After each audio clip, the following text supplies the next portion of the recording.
नमस्कार, मैं हूं अपर्णा मौजम। 5 बजने को हैं और हम हाजिर हैं 5 बड़ी खबरों के साथ। 5 की आंच में आज बात होगी ग्वालियर में मंत्री के भतीजे की दबंगई की। ये 5 तस्वीरें अब आप अपनी टीवी स्क्रीन पर देख रहे हैं। यह है 5 की आंच की 5 बड़ी खबरें। तो मंत्री के भतीजे की दबंगई सामने आई है जिसने दलित के साथ मारपीट की है। साथ ही बात करेंगे राजस्थान की, जहां सीएम शिवराज ने कांग्रेस पर तीखा हमला बोला, राहुल और प्रियंका को निशाने पर लिया। तो कहां हो रहा है भीतरघातियों पर एक्शन, ये भी हम आपको बताएंगे।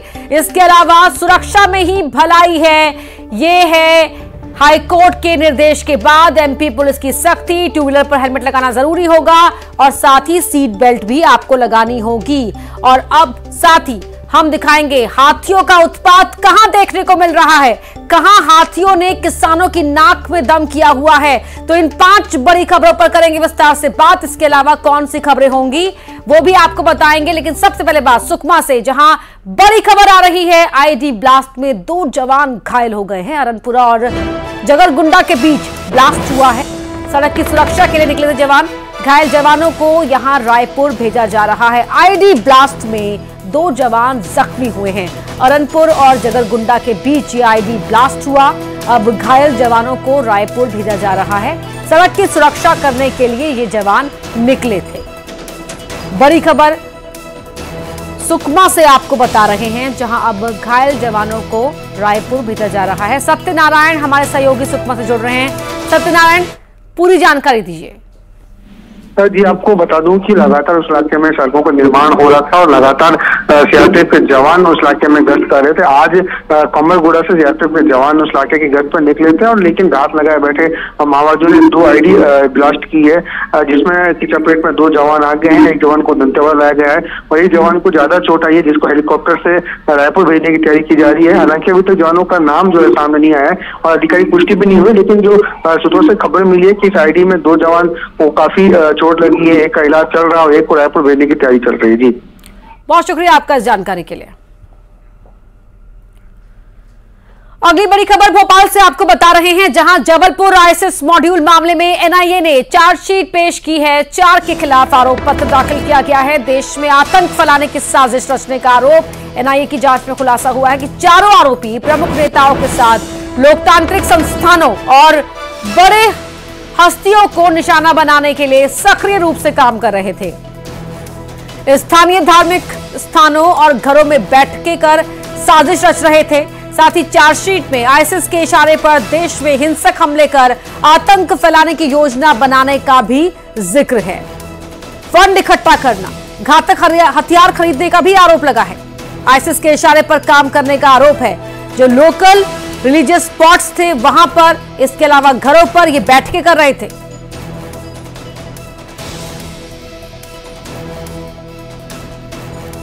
और हमारे सहयोगी वासु चौरे हमारे साथ भोपाल से लाइव जुड़ रहे हैं। वासु, जिस तरह के आरोप पत्र में आरोप लगाए गए हैं, आरोपों का जिक्र किया गया है, बता रहे हैं कि ये लोग बड़ी साजिशों को अंजाम देने की फिराक में थे।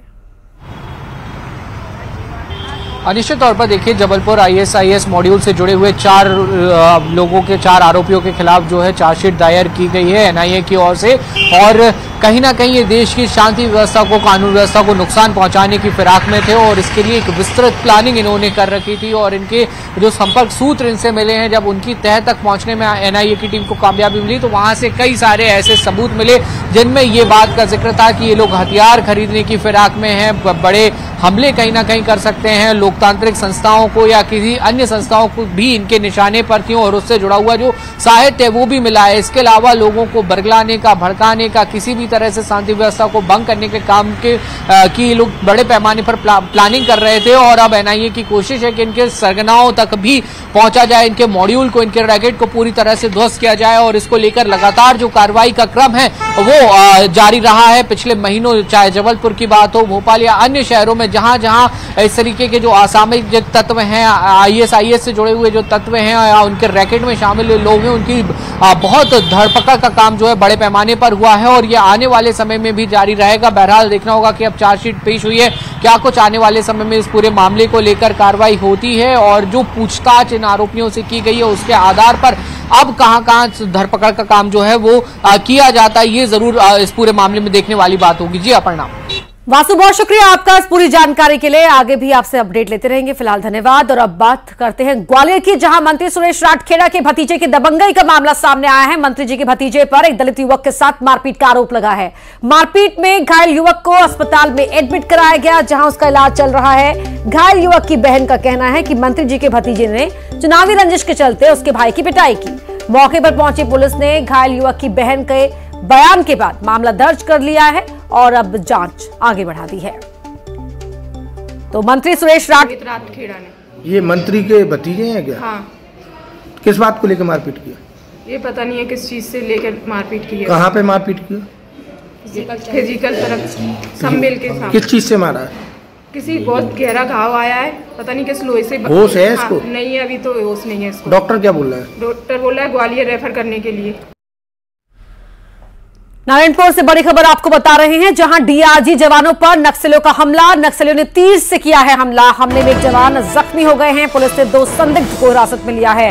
नारायणपुर से बड़ी खबर आपको बता रहे हैं, डीआरजी जवानों पर नक्सलियों का यह हमला, जहां तीर से हमला किया गया। इसमें एक जवान के जख्मी होने की जानकारी मिल रही है। पुलिस ने 2 संदिग्धों को डिटेन कर लिया है। नारायणपुर से बड़ी खबर आपको बता रहे हैं, जहां यह हमला हुआ है।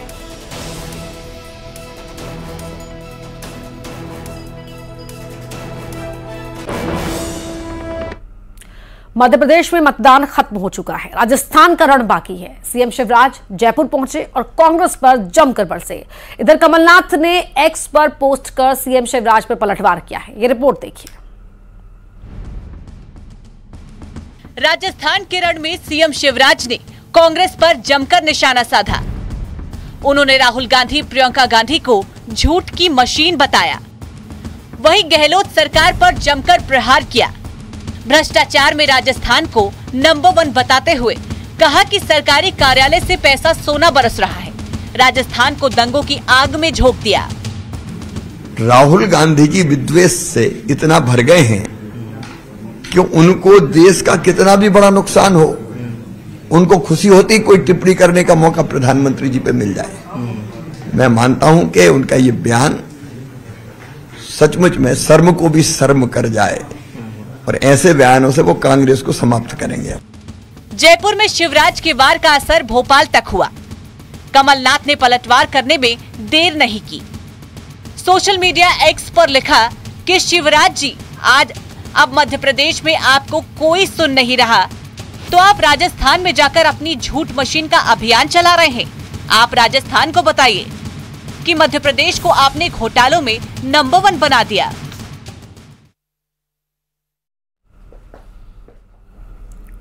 चुनाव खत्म होने के बाद अब कांग्रेस और बीजेपी अपने बागियों और भीतरघातियों पर कार्रवाई करने में जुटी हुई है। अब तक कई लोगों को बाहर का रास्ता दिखाया जा चुका है। प्रत्याशी और संगठन से मिली शिकायतों के आधार पर ही सख्त कार्रवाई की जा रही है। इस मामले में कांग्रेस प्रवक्ता का कहना है कि संगठन और प्रत्याशी लगातार इस तरह की जानकारी दे रहे हैं।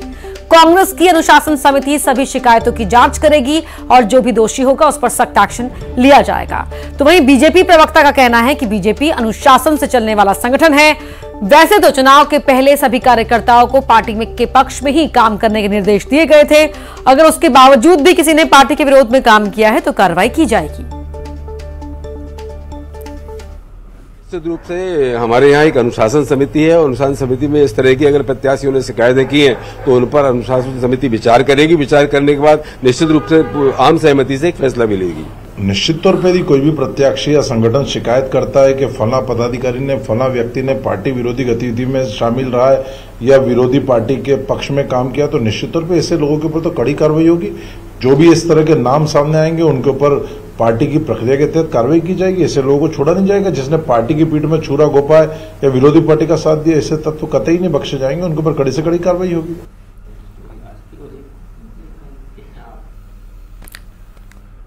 तो भोपाल से हमारे संवाददाता शैलेंद्र चौहान हमारे साथ लाइव जुड़ रहे हैं। शैलेंद्र, कल ही हमने एमपी की महाबहस में इस टॉपिक को छेड़ा था कि बागी कितना नुकसान पहुंचा रहे हैं बीजेपी और कांग्रेस को। हालांकि तब प्रोग्राम में जो प्रवक्ता थे वो कह रहे थे कि कोई नुकसान नहीं पहुंचेगा जी, लेकिन आज एक्शन लेने की तैयारी में है दोनों ही दल।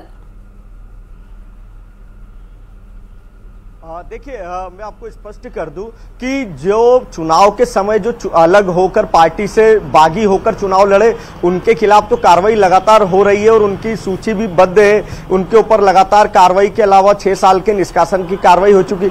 अब बात हो रही है उन भीतरघात करने वालों की जो कि पार्टी के साथ तो खड़े नजर आ रहे हैं। अगर देखा जाए तो कांग्रेस हो या भाजपा हो, उसमें बड़ी संख्या में ऐसे कार्यकर्ताओं का नाम आए हैं जो कि पार्टी के साथ काम करते हुए पार्टी की टेबल पर तो दिखे, लेकिन वो मदद दूसरे विपक्षी दल की कर रहे थे।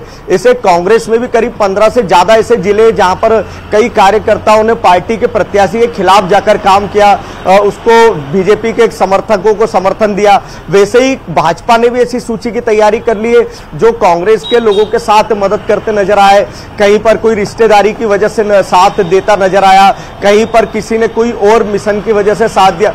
तो ऐसे जो भीतरघाती है, जो भीतरघातियों के खिलाफ कार्रवाई होना है, और इस तरह की सूची भाजपा ने भी तैयार कर ली है और कांग्रेस भी तैयार करवा रही। सभी जिलों को कहा गया है कि ऐसी पूरी लिस्ट भेजी जाए और प्रदेश कार्यालय से फिर कार्रवाई होगी तो इन्हें नोटिस दिए जाएंगे। इनके ऊपर निष्कासन के अलावा इन्हें पार्टी से बाहर करने से तमाम कदम उठाए जाएंगे। तो करीब दोनों ही पार्टी में से 500 से ज्यादा ऐसे कार्यकर्ता और पदाधिकारी हैं जिन्होंने अपनी पार्टी के साथ भीतरघात किया और एक तरह से बागियों का साथ देकर अपने प्रत्याशी को पार्टी के हराने में मुहिम या उसके वोट कम करने में अहम भूमिका निभाई। तो इन सब पे जल्दी कार्रवाई होगी। जो खुलकर बागी हुए वो तो बगावत का झंडा बुलंद करके किसी और तरह से चुनाव लड़े ही मैदान में, लेकिन जो पार्टी का झंडा उठाकर पार्टी के खिलाफ काम करने का कार्य कर रहे थे, अब उन पर उनकी पहचान करके एक्शन लेने की तैयारी में है बीजेपी और कांग्रेस। शैलेंद्र, बहुत शुक्रिया आपका इस पूरी जानकारी के लिए। और अब जिंदगी फर्स्ट हेलमेट मस्ट, जी हां, एमपी के वाहन चालकों के लिए सावधान कर देने वाली खबर है ये। हाईकोर्ट के निर्देश के बाद मध्य प्रदेश की पुलिस सख्त हो गई है। अब वाहन चालकों को हेलमेट और सीट बेल्ट पहनना अनिवार्य हो गया है। 2 व्हीलर पर पीछे बैठने वालों के लिए भी हेलमेट उतना ही अनिवार्य होगा। मध्य प्रदेश पुलिस इसके लिए अभियान चलाएगी, तो वहीं न्यूज 18 भी मुहिम चलाकर लोगों से हेलमेट पहनने की अपील कर रहा है। देखिए, यह आप ही की सुरक्षा के लिए है, आप ही की भलाई के लिए है, तो ऐसे में तमाम नियमों को जरूर मानिए। बाइक पर भले ही आप पीछे बैठ रहे हो, लेकिन हेलमेट जरूर लगाइए, चाहे थोड़ी सी दूरी के लिए भी क्यों न जाना हो। मध्य प्रदेश ट्रैफिक पुलिस एक बार फिर यातायात को लेकर बड़ा अभियान चलाने जा रही है। 50 दिन का ये पूरा अभियान रहेगा और जो लोग बगैर हेलमेट के वाहन चलाते हैं या सीट बेल्ट का उपयोग नहीं करते, ऐसे लोगों के खिलाफ सख्ती से निपटने का काम मध्य प्रदेश की पुलिस करने जा रही है। क्योंकि देखिए, अगर बात करते हैं जबलपुर हाईकोर्ट की तरफ से जो निर्देश मिले उसके बाद एक विशेष अभियान पूरे प्रदेश में चलाया जा रहा है। हालांकि इसके पहले भी हमने देखा कि लगातार सड़क सुरक्षा सप्ताह के तहत हो या सड़क सुरक्षा अभियान के तहत लगातार मध्य प्रदेश में कई अभियान चलाए जाते हैं और लोगों को हेलमेट पहनने के लिए जागरूक भी किया जाता है। लेकिन उसके बावजूद भी राजधानी भोपाल की तस्वीरें आप देख रहे होंगे, बड़ी संख्या में लोग ऐसे हैं जो अभी भी हेलमेट नहीं पहनते हैं। ऐसे में हाईकोर्ट ने अब निर्देश दिए मध्य प्रदेश पुलिस को कि न केवल दोपहिया वाहन चलाने वाले व्यक्ति बल्कि जो पीछे बैठेगा उसको भी हेलमेट पहनना अनिवार्य होगा। इसके साथ ही 4 पहिया वाहन चलाने वालों को अब सीट बेल्ट पहनना अनिवार्य होगा। ये पूरी रिपोर्ट जो है 15 दिन की रिपोर्ट तैयार की जाएगी। इसके अलावा फाइनल रिपोर्ट 15 जनवरी 2024 को जबलपुर हाईकोर्ट में मध्य प्रदेश की पुलिस रखने जा रही है। अब देखना होगा 50 दिन चलने वाले इस अभियान का मध्य प्रदेश के वाहन चालकों पर कितना असर पड़ता है। कैमरामैन महेश सागर के साथ शैलेंद्र सिंह, न्यूज 18 भोपाल। और यहां रुक रहे एक छोटे से ब्रेक के लिए, जल्द लौटते हैं।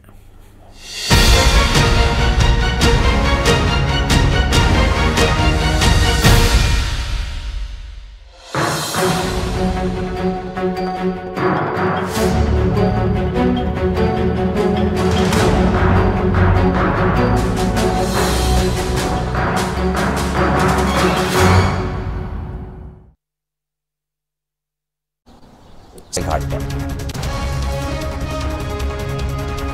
मुंगेली के जिला निर्वाचन अधिकारी ने सियासी दलों के प्रतिनिधियों की बैठक ली, स्ट्रांग रूम की सुरक्षा व्यवस्था की जानकारी ली और ईवीएम मशीनों के सीसीटीवी से निगरानी भी की जा रही है। सूरजपुर में डीआरएफ की टीम ने गुफा से निकाला एक ग्रामीण का शव। शाही का शिकार करने जंगल गया था और गुफा में जहरीले पत्ते जलाकर करना चाह रहा था शाही का शिकार। बलरामपुर में विस्फोटक से भरा ट्रक बरामद, 63 टन एक्सप्लोसिव सामग्री जब्त की। ट्रक महाराष्ट्र से विस्फोटक लेकर मध्य प्रदेश जा रहा था। गरियाबंद में महिला डॉक्टर ने की खुदकुशी। मामले की जांच में जुटी पुलिस। छुरा घटना थाना क्षेत्र के मामले में आई सामने पूरी कहानी। महासमुंद में कोमा खान रेलवे क्रॉसिंग पर ट्रेन की चपेट में आने से एक लड़की गंभीर रूप से घायल। पैर में और सिर में आई चोट। घायल लड़की को सामुदायिक स्वास्थ्य केंद्र में कराया गया भर्ती। मंडला में कांग्रेस दे रही स्ट्रांग रूम के बाहर पहरा। सीसीटीवी कैमरा की तरह कर रही निगरानी। डॉक्टर मस्कोरे बोले रिस्क लेने के मूड में नहीं। शाजापुर में कांग्रेस जिला अध्यक्ष पर गिरिराज पार्टी के खिलाफ काम करने का आरोप। शुजालपुर से मांगा था टिकट। बीजेपी के लिए काम करने का लगा आरोप। श्योपुर के प्राथमिक स्कूल में 10वीं की छात्रा ने पेड़ से लटक कर दी जान। मौके से सुसाइड नोट बरामद। और एक छोटा सा ब्रेक यहां पर ले रहे। खबरों का सिलसिला आगे भी जारी रहेगा। जल्द लौटते हैं।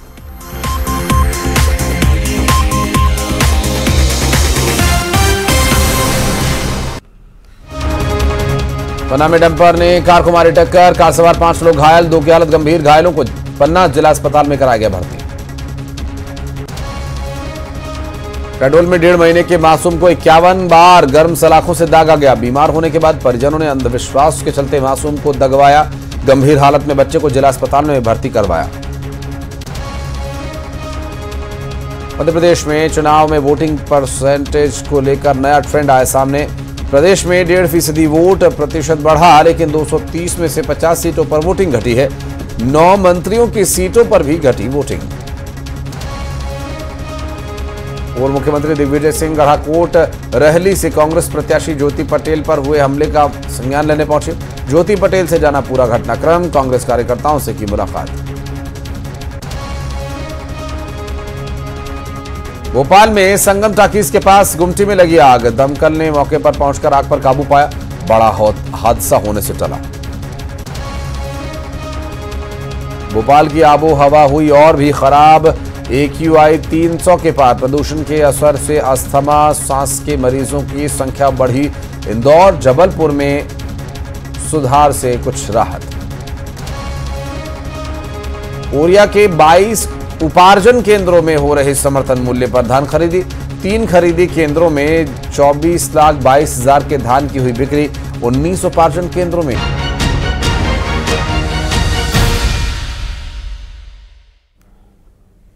पांच की आंख देख रहे हैं आप। और अब बात कर लेते हैं मंडला जिले की, जहां किन्नर सम्मेलन का आयोजन किया जा रहा है। जहां इस महासम्मेलन में पूरे भारत से किन्नर समुदाय से जुड़े हुए लोग पहुंच रहे हैं। सम्मेलन का आयोजन देश में खुशहाली, अमन, चैन के लिए किया जा रहा है। साथ ही जिले के लोगों के लिए सुख समृद्धि की कामना भी की जा रही है। भारतीय किन्नर सम्मेलन में देश भर के किन्नर एक साथ इकट्ठा हो रहे हैं, जिसमें वो अपनी परंपराओं को निभाने के लिए देश के साथ ही देश के लिए कामना भी कर रहे हैं। इस आयोजन का खास आकर्षण किन्नरों द्वारा निकाली जाने वाली कलश यात्रा होगी।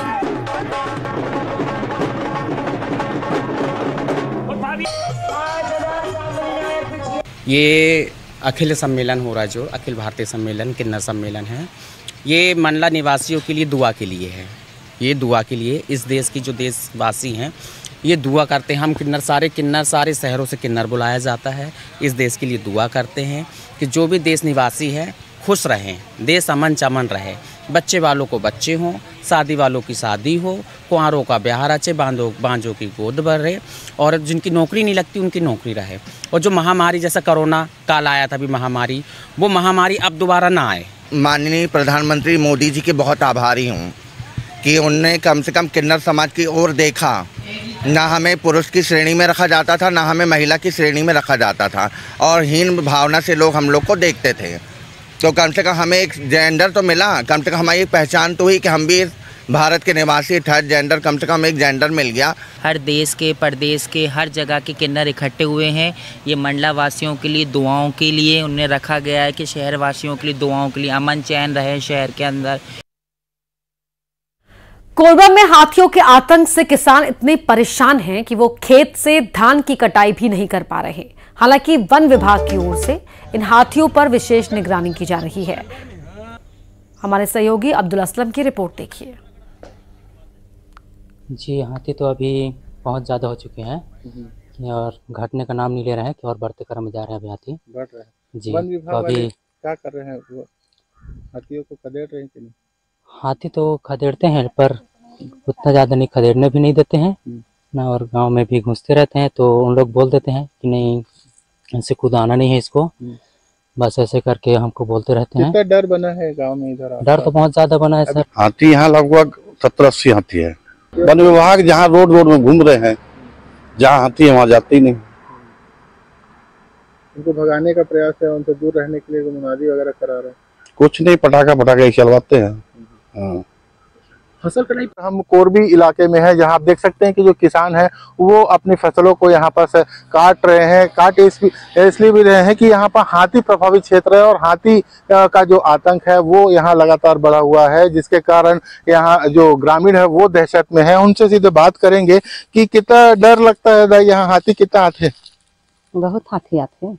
अभी कहाँ पास है हाथी और कितने हाथी है इधर? अब एक दिन तो काल बताओ 7 थे हाथी। और आइए अब देख लेते हैं कुछ और खबरें तेज रफ्तार के साथ। एमपी में चुनावी जंग के बाद अब भीतर घातियों पर एक्शन की तैयारी में कांग्रेस कार्यकर्ताओं की मांगी गई लिस्ट। जयपुर में सीएम शिवराज ने कांग्रेस पर बोला हमला, कहा दोनों भाई बहन झूठ की मशीन। ग्वालियर मंत्री सुरेश राठखेड़ा के भतीजे की दबंगई, दलित युवक के साथ मारपीट का आरोप। हरदा में निर्वाचन ड्यूटी में कर्नाटक से आए होमगार्ड जवानों का हंगामा, घर वापसी के लिए की जमकर नारेबाजी। बालाघाट में सिरफिरे युवक ने मचाया उत्पात, शराब के नशे में धुत युवक प्रतिमा पर चढ़ा। सतना में आगरा के युवक से जीआरपी ने किए 9 लाख रुपए जब्त, रेलवे स्टेशन के प्लेटफॉर्म 2 पर हुई कार्रवाई, युवक के पास नहीं था रुपयों का हिसाब। इंदौर के रिहायशी इलाके में घूमता नजर आया तेंदुआ, सिल्वर स्प्रिंग फेज 2 के पास घूमता दिखा तेंदुआ, इलाके में दहशत।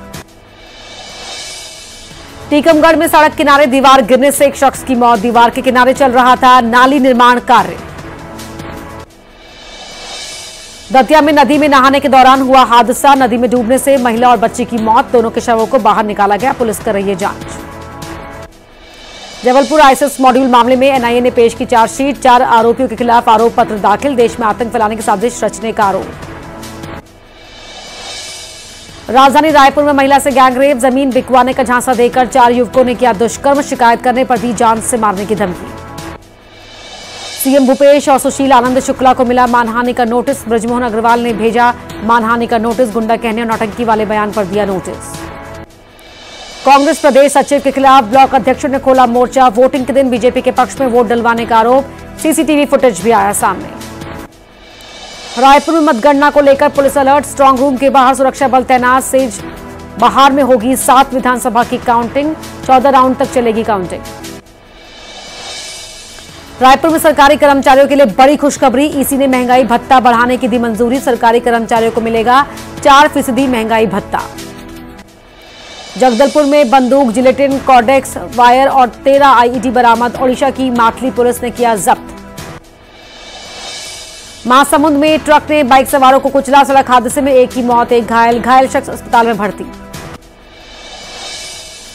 गरियाबंद में पुलिस ने की बड़ी कार्रवाई, 45 जुआरियों पर एक्शन, 7 अलग अलग मामलों में पुलिस की कार्रवाई, खेत में जुआ खेल रहे थे जुआरी। जशपुर में गाड़ी की टक्कर से बाइक चालक की मौत, घर लौटने के दौरान युवक को कुचला, पुलिस कर रही है जांच।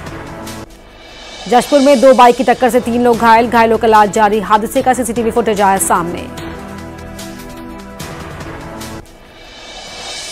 डिंडोरी से इस वक्त की बड़ी खबर बता रहे हैं, जहां चलती कार में नाबालिग से गैंगरेप का मामला, कई दिनों बाद जाकर यहां पर शिकायत दर्ज की गई, पुलिस ने दी थी सुलह करने की नसीहत, एक आरोपी को गिरफ्तार कर लिया गया है, बाकी की तलाश की जा रही है। कई दिन बाद जाकर मामला दर्ज किया गया, लड़की का आरोप है कि पुलिस ने मामले में सुलह करने की नसीहत दी थी, एक आरोपी को गिरफ्तार कर लिया गया है, बाकी आरोपियों की तलाश की जा रही है।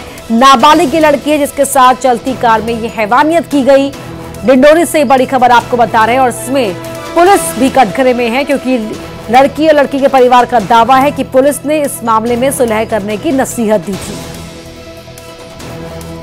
चलती कार में नाबालिग से गैंगरेप का मामला, जहां कई दिन बाद ये केस दर्ज किया गया, क्योंकि पुलिस उससे पहले लड़की को सुलह करने की नसीहत दे रही थी। ये आरोप लड़की और लड़की के परिवार की ओर से लगाया गया है। एक आरोपी को पकड़ लिया गया है, बाकी आरोपी फरार हैं अभी, उन्हें भी जल्द पकड़ने का दावा पुलिस की ओर से किया जा रहा है।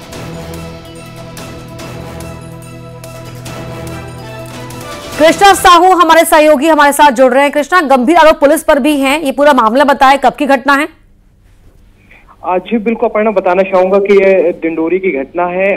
करीब 15 तारीख का मामला पूरा बताया जा रहा है, जहां पर पीड़ित एक नाबालिग पीड़ित है, उसके साथ गैंग रेप का मामला सामने आया कि चलती कार में गैंग रेप किया गया था, जिसमें पुलिस ने जो पीड़ित के परिजन है उन्होंने आरोप लगाया है कि पुलिस ने मामला तुरंत नहीं लिखा था, राजीनामा करने के लिए बोला था। इसके बाद जब पीड़ित है आजाद थाना और महिला थाना लेकर गया, तब 19 तारीख को मामला दर्ज हुआ है, जिसके बाद पुलिस आनंद फारस में एक आरोपी को गिरफ्तार किया है। वहीं बाकी आरोपियों की सूक्ष्मता से जांच करने के बाद बात की जा रही है। फिलहाल अभी पुलिस ने एक आरोपी को गिरफ्तार कर रखा। बहुत शुक्रिया आपका इस जानकारी के लिए। तो इस बुलेटिन में फिलहाल इतना ही, लेकिन खबरें लगातार जारी हैं, जुड़े रहिए।